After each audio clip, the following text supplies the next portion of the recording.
Hello everybody, SlimKirby here, and welcome to my Top Projects of 2020 video. That's right, it's that time of the year again where we take a look back at all the wonderful games we played this year and assess which playthroughs were the best and which ones were the, well, least best. I'll never say a project was bad necessarily, just because if a playthrough was truly that bad, I probably wouldn't have even uploaded it on my channel in the first place. But unfortunately, in a ranking video like this, something has to come in first, and something has to come in last, and that's just the way it is. So for this year's list, I'll be doing a top 11 instead of a top 10, just because, well, I only played 11 games on my channel this year. So in order to not give one project the ultimate shaft, I'll just be doing a straight up ranking video instead, from number 11 to number 1, and give each game this year a little clip of some kind in the process. 2020 has obviously been a pretty rough year for people, and I'm sure a lot of people are eager to move on to the year 2021 and put 2020 behind us. However, I can at least say for certain that I did have a pretty fun year here on YouTube. I got to play some great games, including starting a couple of new series, and I got to continue some old ones that I've left on the back burner for a small bit. So even though this year's game list wasn't the biggest, if anything it's probably the smallest collection of games I've covered in a year, I at least had some fond memories to look back on, even if they did happen in the year 2020. So I hope you guys enjoyed the playthroughs, and I hope you enjoy my ranking on these games for this list. As usual, the list I will be showcasing is my own personal list, so the ranking was decided on by me and me alone.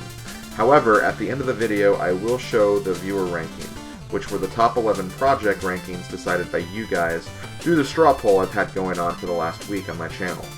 There's a reason why I do things in this fashion, and I think this year's viewer ranking is the perfect evidence for why I do it this way, but I'll get into that more later. The main point of this is, we will probably not see eye to eye on all my selections here, but that's okay, because we all have different opinions, and we all see things differently. If you have your own thoughts of what the ranking should be, feel free to share your thoughts in the comments section below, as I would love to hear your thoughts, because basically, the viewer input is what I take most importantly from these lists, because that helps me improve as a content creator for future videos and projects. So without further ado, let's get things rolling.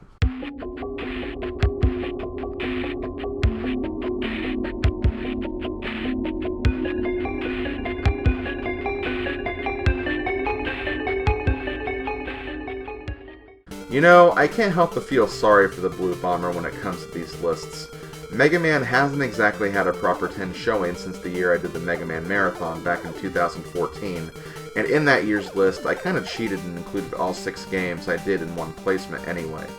However, I don't want people to feel like I'm doing the hero dirty on purpose, as I do enjoy playing these games, and I like that I've been able to complete at least 1, sometimes 2 games per year. I think we're just kind of at that point where I'm just trying to finish up the classic series and potentially move up to something bigger, like the X series, for a future project. For all the Game Boy Mega Man games I've done on the channel so far, I do feel like this one in particular was the best one. I just had an unfortunate circumstance of being matched up against a lot of other great projects in a year where I didn't really cover a huge degree of games. It was still a fun ride, and I hope you guys enjoyed it as well.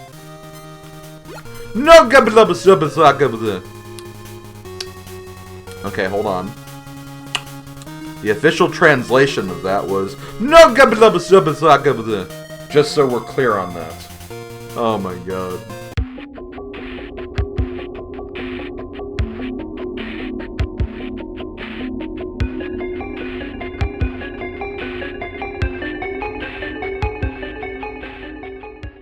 It was a long time coming for the hero of the Lilat system, but 2020 was the year I finally got around to covering a Star Fox game for the channel. And although the placement of this game on the list isn't the highest, I will say that I am proud that my first Star Fox Let's Play went as well as it did. I'm not the biggest fan of the original Star Fox on SNES, but I did kind of grow an appreciation for it with this Let's Play, because in preparation for it, I was finally able to finish the game from my backlog after feeling like the game was, in general, just too difficult for me to finish. I think it's a great start to the series, and I look forward to covering more Star Fox games in the future, including the next game I'll be doing, Star Fox 64. Until then, Star Fox team, out. Remember not to shoot me. Can't make any promises there, Slippy. Oh god, that's kind of funny. I'm not gonna lie.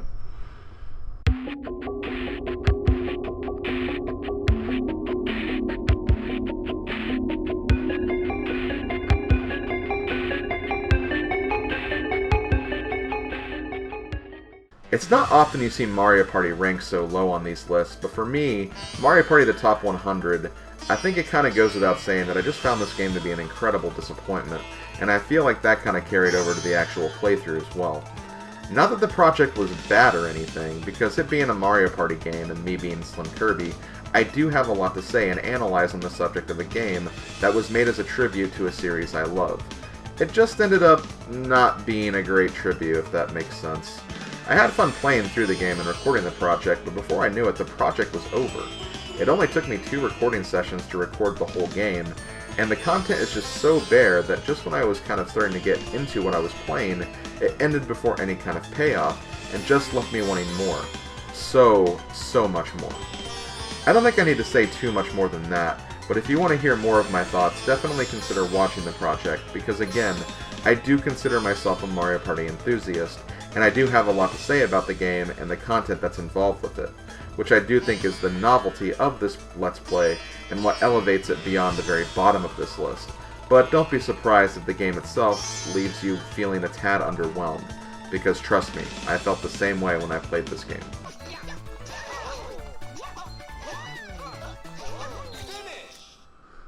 Yeah, I got that. Nobody else is in the picture. I know Rosalina was about to ground pound me, but she wasn't even in the picture. Oh god, that's pretty good.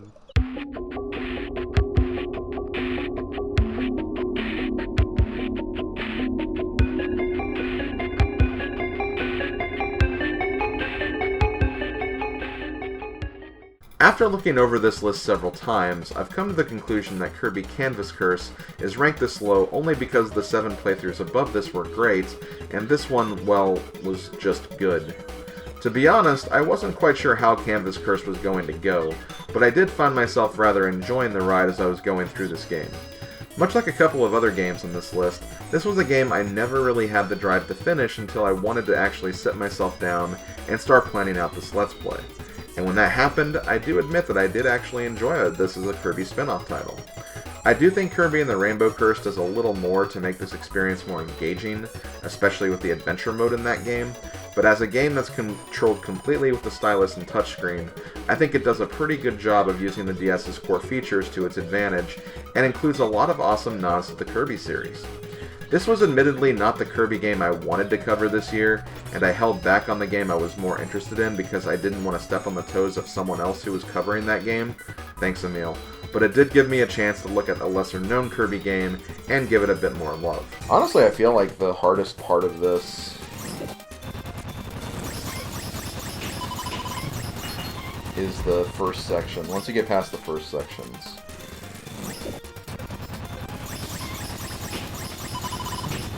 Got it. Nice. Oh, oh my god, I'm an idiot. I forgot that you had to fire, like, quickly.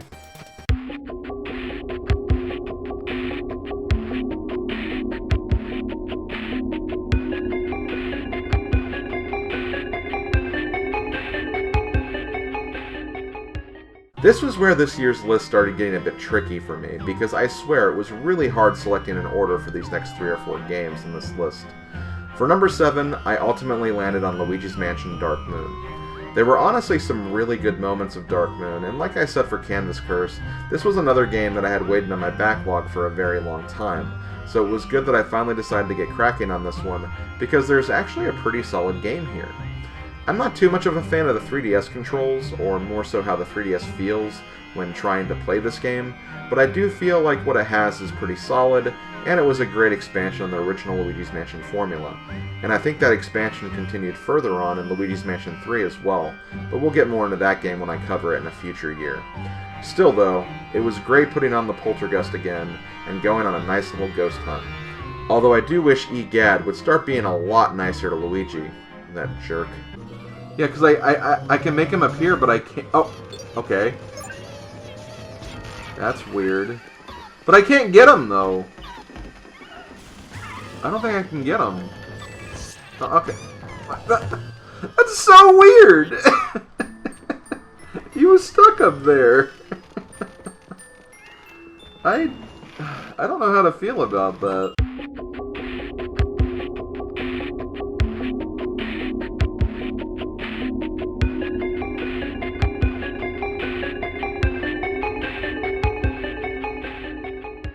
I'm not a huge fan of time-traveling stories in video games, and I don't think very many games, aside from Chrono Trigger, really have gotten the concept completely right.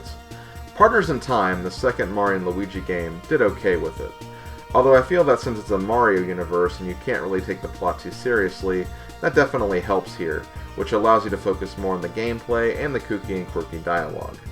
Partners in Time is far from my favorite Mario RPG title, but I do think on the whole it is pretty harmless and inoffensive. It doesn't stray too far from what made Superstar Saga such a fun experience, but at the same time does try to add its own spin to the gameplay as well by adding the younger brothers as playable characters to make the adventure more of a foursome than a twosome. While I do think this also slows down the gameplay a lot, especially when you are dealing with huge areas that require a lot of switching and splitting of characters, and while a lot of the areas feel very samey and repetitive, it does make the game its own, and I did have a good time going back through this game after not playing it in such a long time. Oh, how convenient! How very convenient.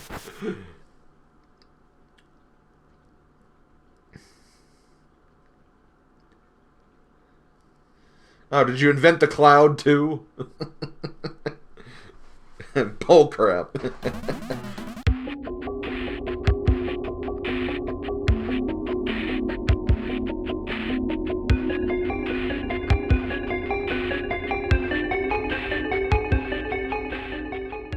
Believe it or not, I've actually been teasing Shovel Knight on my channel for a while, but it never really felt quite right to get started with this game until this year, and I can't really even say why if I'm being honest. However, when I noticed that this game had released its final piece of DLC in the form of King of Cards, and the developers were primed and ready to start working on the world of Shovel Knight beyond the first title, it seemed like it was as good a time as any to finally get this gem of an indie title covered on my channel. Shovel Knight is absolutely fantastic, and I think any video gamer, whether you are more prone to retro or modern gaming, to experience it at least once. It's an ode to classic action platformers of the past, but it's also a fairly recent game as well, so it doesn't really feel entirely old school either. Plus, with the 3 different scenarios in addition to the main story, a challenge mode, and even a Smash Bros. Like fighter mode, which I promise I'll get around to showing off soon, there's a lot to unpack here and great value for anyone looking for a new game to play, if they haven't experienced it yet. Honestly, if someone says their favorite video game of the past decade was Shovel Knight, I would not be surprised, because I would put it pretty high on my list too. Dun, dun, dun, dun, dun, dun, dun, dun, dun, dun, dun, dun, dun, dun, dun, dun, dun, dun, dun, dun. Rising up, let's get off our feet, even if we have lots of chances. With the distance there'll be no more defeat, just the knight and his will to make the climb. So many times we came up just short, we traded our passion for glory. Don't lose your grip as we climb up this fort, we must fight, this will be the final time. It's the eye of the spectre, it's the thrill of the climb, rising up to the challenge of this mini-game. And the last known survivor will atone for his crime, and soon he will fear the eye of the spectre.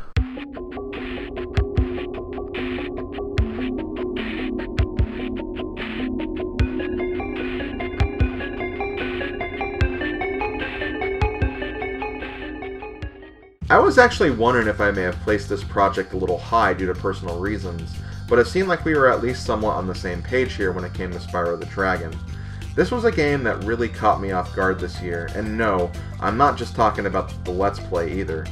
Before the year 2020, I had actually never played a Spyro game, but when I finally sat down to check out the Reignited trilogy, I was blown away by what I played, and if anything, I was a little disappointed in myself that I hadn't checked out the series prior, because it has a lot of what I love from 3D platformers.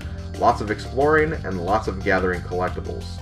In fact, I enjoyed my time playing through the trilogy so much that I actually moved my playthrough of the first game up a few weeks ahead of schedule just because I wanted to play the game again, and my time Let's Playing the original just felt as magical as it did the first time I played it. This truly shows you that it's never too late to check out a series for the first time, because you never know how you're going to feel about it until you try it for yourself. Also, Reignited alongside the Crash Bandicoot Insane trilogy is easily the definitive way to do remakes, because without those collections, I never would have found a new series that I've grown quite fond of. Wait, what the hell are you doing? What the frick? No! What? What was that? Oh my god. I am glad I saw that. Because I was about to just move on to the next part, so I'm glad I came back for that.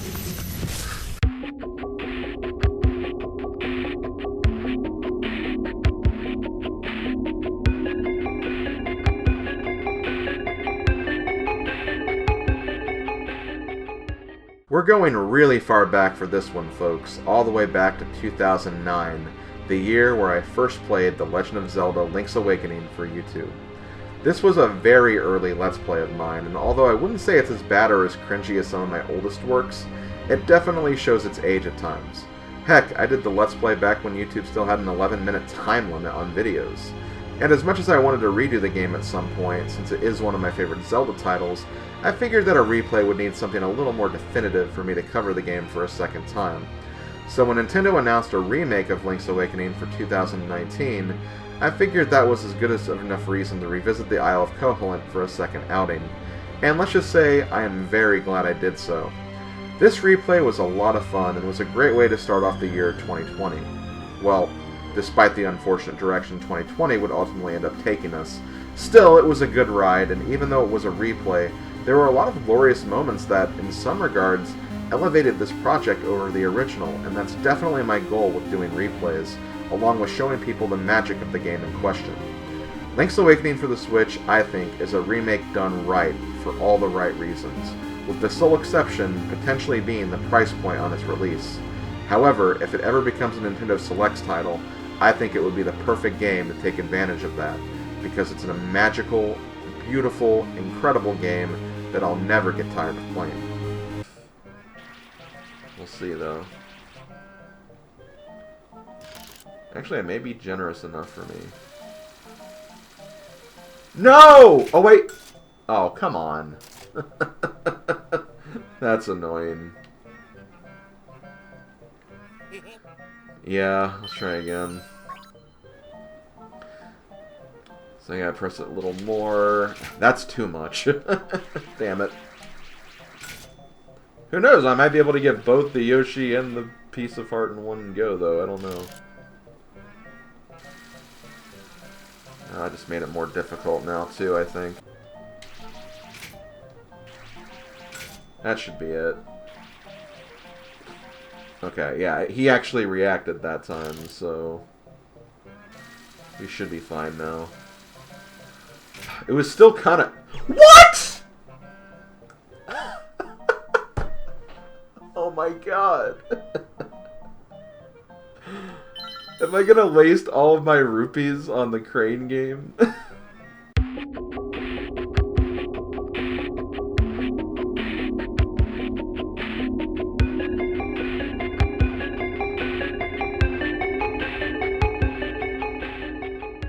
We've had lots of Mario parties, and we've been through the entire Mario Kart series by this point, so I suppose it's time to start working on the sports games, huh? I knew from the very beginning that if I were to cover a Mario sports game, the first game I would take a look at would be none other than Mario Golf for the Nintendo 64. Not only is golf my favorite sport, there's just something about this game that keeps me coming back to it over and over and over again, despite the fact that I would consider every Mario Golf game that comes after it to be a very significant improvement. I guess I've just played this game so much that the little nuances that get a lot of other people just don't seem to bother me so much when it comes to this game, allowing me to enjoy it more and replay it time after time after time. And for the Let's Play, let's just say this Let's Play was everything I wanted for my very first Mario Golf playthrough, and if anything, it delivered even more than I was expecting. It was definitely one of, if not the best starting playthrough I've ever done for a series or sub-series. And although it just came up short of taking the #1 spot for this year's list, it got pretty damn close. This game was a joy to play for you guys, and I look forward to covering more Mario Golf games, including other Mario sports games, in the future. You're guaranteed to play well if you use Yoshi, I think. Just a good kind of overall, well-balanced character, I guess is the best way to say it. And as far as Luigi is concerned...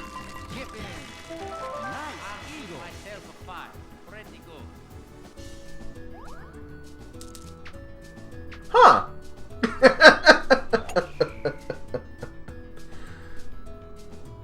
Wow, I was not expecting that.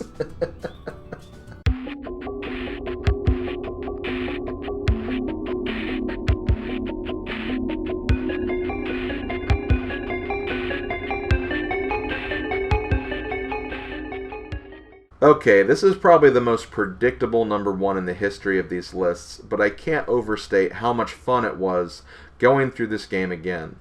Although the project technically started in 2019, it just barely missed the cutoff in being added to that year's list. However, I'd argue that if it was added to that list, it would have completely dominated that year too, just because of how strong of a start it got. At least in this year's case, it had to at least defend its strong start against any of the other games I played this year. However, by the end of the year, in my eyes, Mario Party 3 is still the champion. It's #1 because of the following reasons. #1, it was a replay project that improved on the original in every single way, shape, form, and fashion. #2, despite essentially playing through the entire game twice in one playthrough, once for party mode and once for story mode, it didn't seem to get repetitive or boring, and there were still lots of insane and funny happenings going on throughout every single board playthrough. #3, I honestly don't think I've ever had this much fun playing Mario Party 3, and after this playthrough, I honestly feel like I'd even rank it higher on my list of top Mario Party games. I probably still wouldn't put it in my top 3 or anything, but still, I'd probably rank it higher than 8th this time around. And finally, #4, I think this project solidifies the fact that Mario Party will forever be a main staple of this channel, and is the most perfect game series that suits my commentary, vocal energy, and personal engagement. This replay is something I had wanted for my channel for a very long time. Although the original project had some shining moments, it was plagued by a lot of technical issues and low-quality snafus that I just wasn't too proud of, and it was often a project I couldn't go back to without cringing in some way. I honestly cannot say the same for the replay, and I can say without a shadow of a doubt, it's everything I had wanted this project to be, and more. And for that, I can safely say that the Mario Party 3 replay is the project of the year for 2020. Let's watch him jump over the cacti. Oh no! No! Oh no!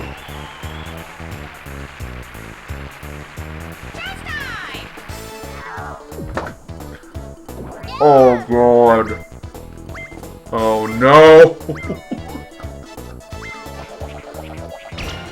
Oh! Okay, good. Wait, hold on. It could switch stars. It could switch stars. Yo!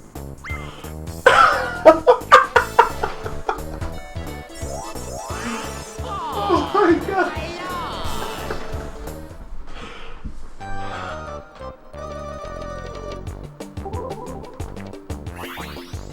That's the same thing that happened in the last playthrough!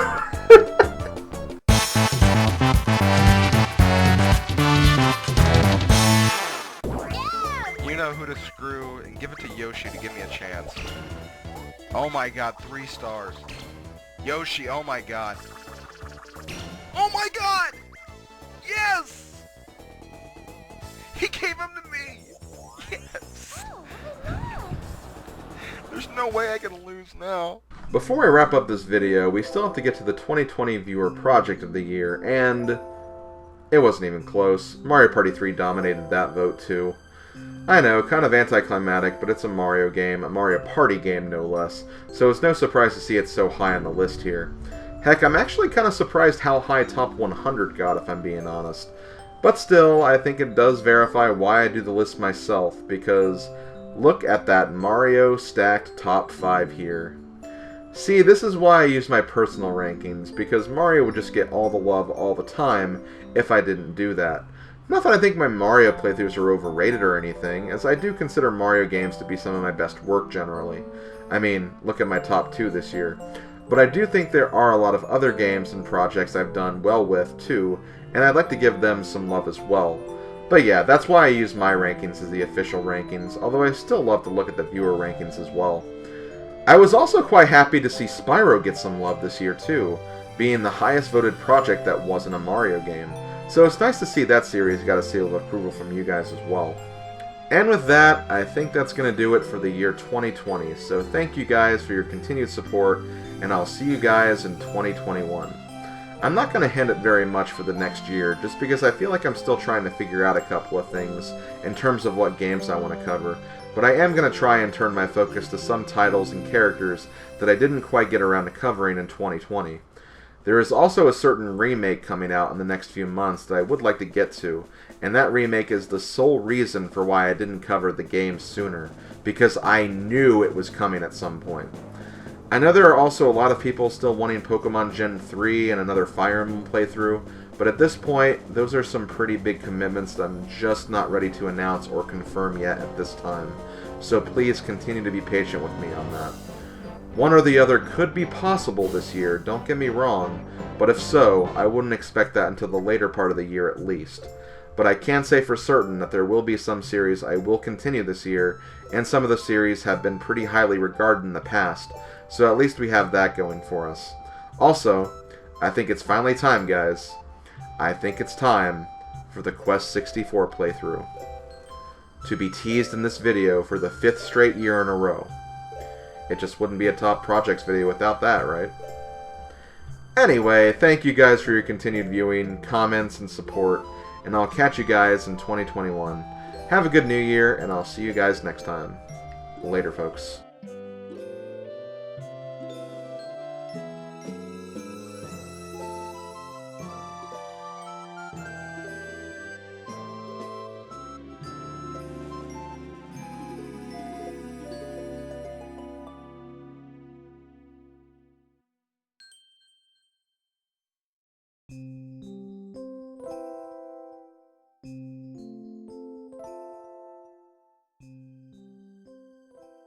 Trouble with the trolley, eh?